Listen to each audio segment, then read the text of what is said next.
Bismillahirrahmanirrahim. So today's topic is placenta previa. Placenta previa is not that common, but when it occurs, it is very stressful for the patient as well as the doctor. So how you are going to proceed for a case of placenta previa? As usual, you are going to start your case with biodata of the patient, name, wife of, age of the patient, married for, address, date of admission. She has been admitted via OPD or ER. The mode of admission is important in this case so that you can think prophylactically that whether she is having active hemorrhage at present or not. Then education level of the patient, as it is important in counseling, it will help you in counseling of the patient.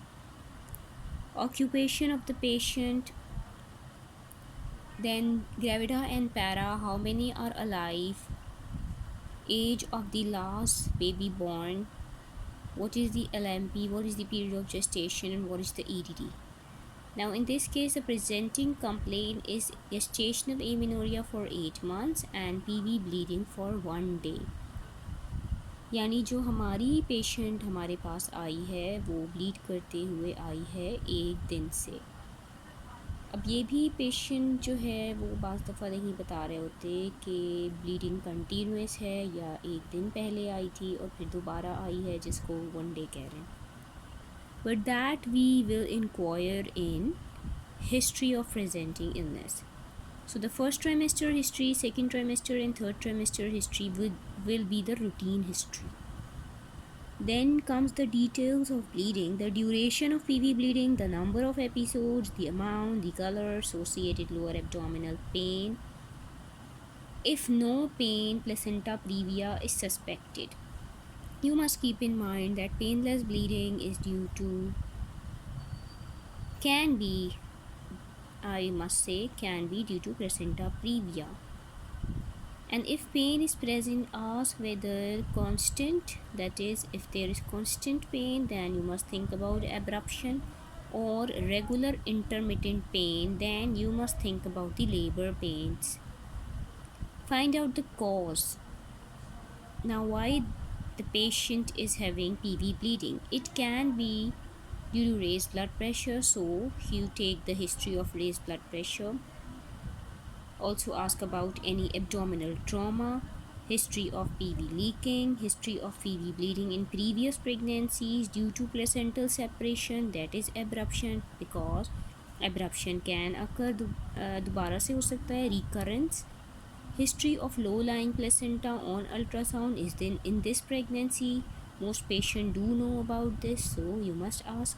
History of low placenta in previous pregnancies and history of repeated cesarean. And you must know that if there is repeated cesarean history, then there are more chances of placenta previa with every repeated cesarean case.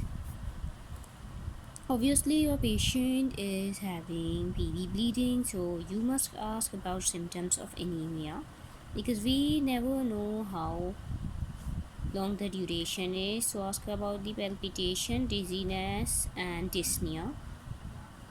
Fetal movement perceived by the patient in last 12 hours.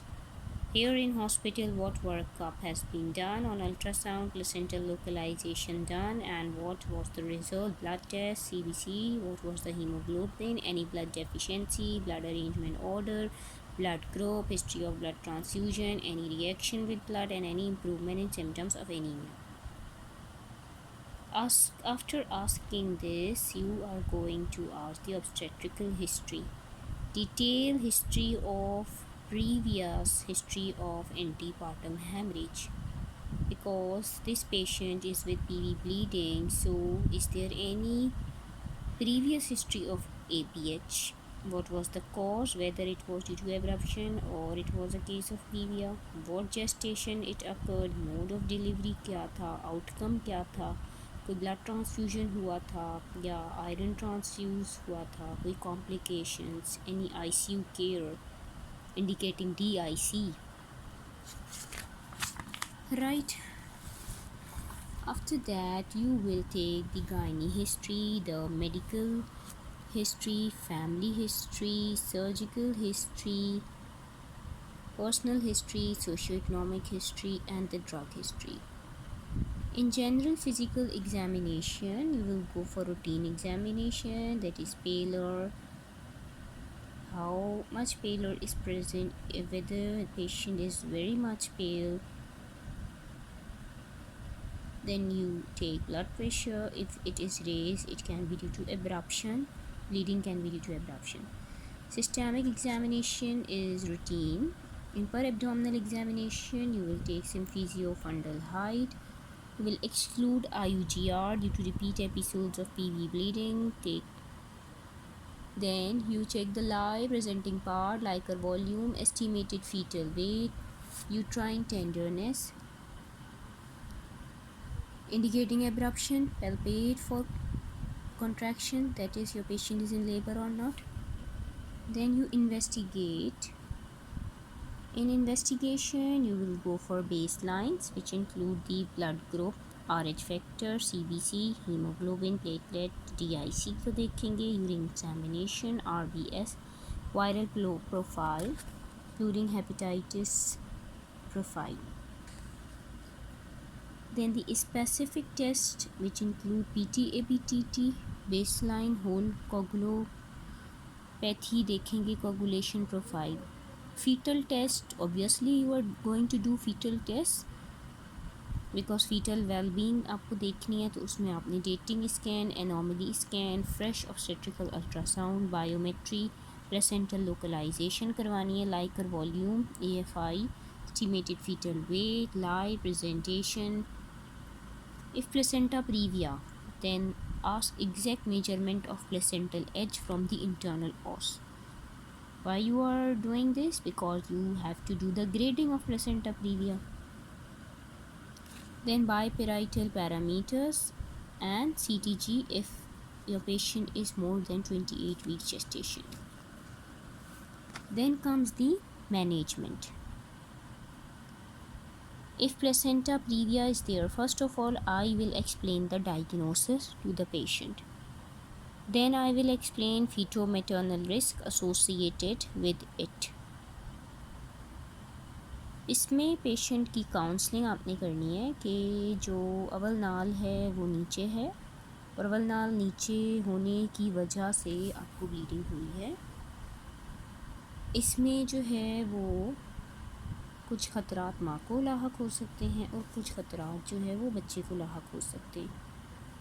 Maternal risk में आपने बताना है कि risk of recurrent episodes of PV bleeding in each subsequent episodes is going to be heavier than the previous one, कि जो पहले bleeding हुई थी अब होने वाली ब्लीडिंग उससे हैवी हो सकती है, जिसकी वजह से खून की कमी हो सकती है, जिसे हम एनीमिया कहते हैं। And if heavy maternal shock and mortality can occur, और ज़ाहिर अगर एनीमिया होगा मदर को, यानी खून की कमी होगी, तो मदर शॉक में जा सकती है और इसमें मोर्टेलिटी भी हो सकती है, यानी जान का नुकसान। Risk of thromboembolism due to restriction of physical activity, patient को जो है वो फ़िज़िकल एक्टिविटी कम करवा दी जाती है, जिसकी वजह से खून जमने का ख़तरा हो सकता है। You will counsel your patient, ask about the whole history, any previous history of embolism. Also, risk of requiring emergency cesarean is there due to heavy bleeding episodes with associated increased maternal mortality and morbidity, risk of intraoperative blood loss, and even risk of requiring hysterectomy to stop bleeding. तो ये तो consent में भी जो है आपके लिखा होता है कि प्लेसेंटा प्रीविया अगर आप करने जा रहे हैं तो उसमें ऑब्स्टेट्रिकल हिस्टेरेक्टमी का रिस्क होता है, तो वो भी आपने लेना होता है, क्योंकि बेशक कम होता है but there is a risk, so you have to tell your patient. Fetal risk में congenital malformation double to that of normal placental localisation, preterm delivery होने का रिस्क होता है, IUGR होने का रिस्क होता है, IUD होने का रिस्क होता है, यानी वक्त से पहले डिलीवरी हो सकती है, बच्चा वक्त से छोटा हो सकता है और पेट के अंदर फौत हो सकता है।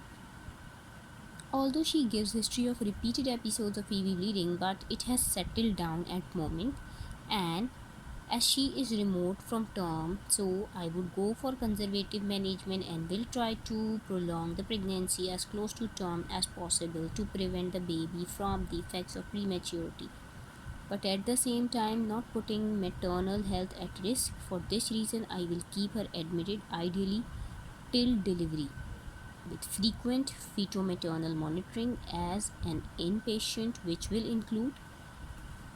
तो ये फिर आपने जो है एग्ज़ामिनर को भी अपने बताना है, पेशेंट को भी अपने बताना है, क्योंकि हमारा जो पेशेंट 8 मंथ्स है तो अभी तो टर्म नहीं है, रिमोट फ्रॉम टर्म है। तो you will counsel your patient and also tell your examiner कि इस पेशेंट को कोशिश ये की जाएगी कि क्योंकि अभी ब्लीडिंग सेटल हो चुकी है और प्रीवियस एपिसोड्स हैं ब्लीडिंग की, तो अभी इस प्रेगनेंसी को प्रोलॉन्ग करने के लिए इसको कंजर्वेटिव मेजरमेंट्स पे रखने की कोशिश की जाएगी, ताकि प्री मैच्योरिटी के जो रिस्क हैं उससे पेशेंट जो है वो बाहर आ जाए। तो उस मॉनिटरिंग के लिए आपको पेशेंट को एडमिट करना पड़ेगा डिलीवरी तक, और क्या क्या करना होगा, डेली फीटल किट काउंट देना होगा, inquiring about PV bleeding, checking patch twice daily, BB pulse monitoring twice daily, FHS monitoring twice daily. FHS यानी कि बच्चे का heart rate, fetal heart rate, दिल की धड़कन दिन में 2 दफ़ा देखी जाएगी। Weekly obstetrical ultrasound and biparietal parameter for fetal wellbeing. इसी तरह हफ्ते के हिसाब से अल्ट्रासाउंड कराया जाएगा। 2 to 3 weekly growth scan, haemoglobin after each episode, blood transfusion if hemoglobin is less than 11 gram per dl to bring it to at least 11 gram per dl. Keep it all the time above 11 gram per deciliter. अब ये patient क्योंकि जो है placenta previa का case है, तो caesarean में या NBD तो हम इस पेशेंट की नहीं करवाएंगे अगर ये मेजर हुआ, तो इस पेशेंट का रिस्क वैसे ही ज़्यादा है PV ब्लीडिंग का, तो इस पेशेंट का तो हीमोग्लोबिन अपने जो है वो above 11 gram DL ही रखना है, ग्राम पर DL। Then you will discuss about steroid cover, injection betamethasone 12 mg IM 24 hours apart, 2 doses, IV broad spectrum antibiotic if mixed with Lyco। यानी अगर इसकी लीकिंग की हिस्ट्री हुई तो एंटीबायोटिक्स भी देने होंगे। Ideally, patient should be kept admitted till delivery. The advantage of hospital admission are that it will ensure immediate resuscitation and early recourse to delivery by emergency cesarean, and will also decrease the chance of subsequent hemorrhage by limiting her physical activity and ensures bed rest। तो फिर हम इसको admitted रखेंगे। Type 3 और type 4 should be strictly kept in hospital till delivery। Placenta previa की भी type 1, type 2, type 3, type 4 तक इसकी जो है ग्रेडिंग होती है, और ये हम आगे डिस्कस करेंगे। तो ये मैनेजमेंट है कि टाइप 3 और टाइप 4 वालों को तो आपने स्ट्रिक्टली हॉस्पिटल में रखना है डिलीवरी तक, वाइल टाइप 1 और type 2 in home bleeding have been settled down for 48 hours can be sent home only if she fulfils the criteria for home management. अब होम मैनेजमेंट वाले क्राइटेरिया वाले patient कौन से हैं ये भी पता होना चाहिए। If she lives closer to hospital at a distance of 15 to 20 minutes drive, lives with a companion who can bring her to hospital in case of any emergency, and she is educated and motivated patient and clearly understand what has been taught to her, only then a case for home management can be considered। यानी patient और attendant इतने समझदार हैं कि वो मरीज़ की नौयत और उसकी कंडीशन को समझ रहे हैं और उसको ज़रूरत पड़ने पर फौरी तौर पर अस्पताल में ले आएंगे। During the conservative treatment she would always be kept fully prepared for emergency caesarean any time in case of heavy episodes of PV bleeding. For this, her hemoglobin should always be kept above 11, जो हम पहले discuss कर चुके हैं, and will go for blood transfusion if found lower than this, and will keep 4 more units of blood at hand for emergency surgery। ऐसे patient की surgery के लिए 4 पेंट्स अपने जो है वो अरेंज कराने होते हैं। you never go for one pint in these type of cases because we are expecting more blood loss in these cases, right? Then we'll take well informed written consent for emergency cesarean, and will also take consent for hysterectomy in case of heavy intraoperative bleeding. As bed rest puts her at increased risk of thromboembolism, so she will be advised to wear full length TED stockings and gentle mobility will be allowed. तो ऐसे patient को जो है वो thrombo embolism को prevent करने के लिए स्टॉकिंग्स पहनाई जाती हैं, legs, full legs stockings. In case she has PV bleeding episode with movement, then she will be advised to pass urine in bedpan. If patient is stable, then I will take her pregnancy to term and will go for elective cesarean at 37 completed weeks in case of major degree placenta previa, जिसको हम 2 centimetre from ऑस, major हम कहते हैं उसे हैं जो 2 centimetre within 2 centimetre from os होता है. 2 सेंटीमीटर से अगर आगे होगा तो we don't take it at major. तो ऐसे पेशेंट के इलेक्टिव सिजेरियन अपने 37 वीक्स के ऊपर ले जाकर करना है. While in minor degree type 1 and type 2 will wait for spontaneous onset of labor with repeated episodes of bleeding, then IUL at 38 weeks is preferred. If massive life-threatening bleeding anytime, go for cesarean irrespective of the time. Obviously जब massive bleeding हो जाती है तो उस patient के अपने लिए risky होता है, फिर फीटस का नहीं मदर का सोचा जाता है, और फिर any time regardless of gestational age proceed किया जाता है. पोस्टनेटल में vigilant for BPH, increase risk of recurrence of placenta previa and explain the risk of recurrence of placenta previa. और recurrence इसका जो है वो 4 to 8% है, इसीलिए हमने HOPI में जो है वो इसकी previous history of placenta previa और ऑब्स्टेट्रिकल हिस्ट्री में प्रीवियस हिस्ट्री जो है वो ली थी. Contraception you will explain and follow up visit at 6 weeks. Now what are the points which are important from VIVA point of view? So you must know the placenta previa definition. A placenta which is partially or wholly situated in the lower uterine segment. Lower uterine segment याद रखना है. Lower uterine segment में अगर partially situated है या Holi situated है तो that is placenta previa. Now the classification of placenta previa, there are 4 grades of placenta previa. Grade 1, 2, 3 and 4. जैसा हमने ग्रेड 1 और 2 को माइनर में क्लासीफाई किया था, 3 और 4 को मेजर में क्लासीफाई किया था. In 1 we say that when the placental edge just reaches the lower